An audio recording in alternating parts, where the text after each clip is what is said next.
ಮರಳಿ ಮನೆಗೆ ಬಂದದ್ದು ತುಂಬಾ ಸಂತಸ ತಂದಿದೆ ಅಂತ ಶಶಿಕಲಾ ಜೊಲ್ಲೆ ಅವರು ಕೂಡ ಪ್ರತಿಕ್ರಿಯೆಯನ್ನ ಕೊಟ್ಟಿದ್ದಾರೆ. ಬಿಜೆಪಿಯ ಶಾಸಕಿ ಶಶಿಕಲಾ ಜೊಲ್ಲೆ ಅವರು ಕೂಡ ಇದನ್ನು ಸ್ವಾಗತಿಸಿದ್ದಾರೆ.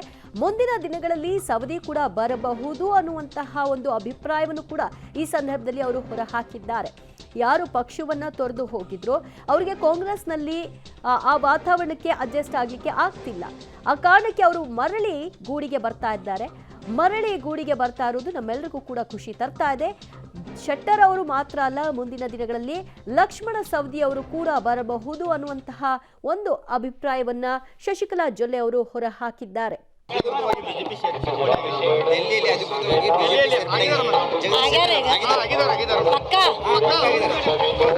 ನಾನಿವತ್ತು ಬೆಳಗ್ಗೆಯಿಂದ ಕಾರ್ಯಕ್ರಮದಲ್ಲಿದ್ದೀನಿ.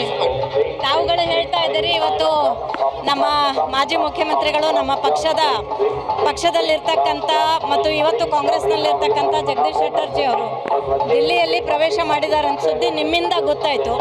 ಹಾಗಾಗಿ ಒಂಥರ ಖುಷಿ ಆಗ್ತದೆ.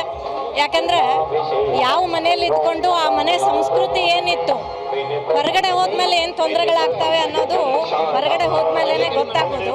ಹಾಗಾಗಿ ಮತ್ತೆ ಮರಳಿ ಅವರು ನಮ್ಮ ಮನೆಗೆ ಪ್ರವೇಶ ಮಾಡಿರೋದು ತುಂಬ ಖುಷಿ ಕೊಡುವಂಥದ್ದು. ಹೈಕಮಾಂಡ್ಗೂ ಕೂಡ ಭೇಟಿಯಾಗಿ ಪ್ರವೇಶ ಮಾಡಿದ್ದಾರೆ ಅಂತಂದರೆ ಭಾಳ ಸಂತೋಷ ತಂದಿದೆ. MP ಇಲೆಕ್ಷನಲ್ಲೂ ಕೂಡ ಇದರ ಪರಿಣಾಮ ತುಂಬ ಒಳ್ಳೆಯದಾಗ್ತದೆ. ಅದನ್ನು ಕಾದು ನೋಡಬೇಕು. ಒಬ್ಬರಂತೂ ಹಿರಿಯರ ಮನೆ ಹೊರಗಡೆ ಹೋಗಿ ಒಳಗಡೆ ಬಂದಿದ್ದಾರೆ. ಮುಂದಿನ ದಿನಮಾನಗಳಲ್ಲಿ ಕಾದು ನೋಡೋಣ.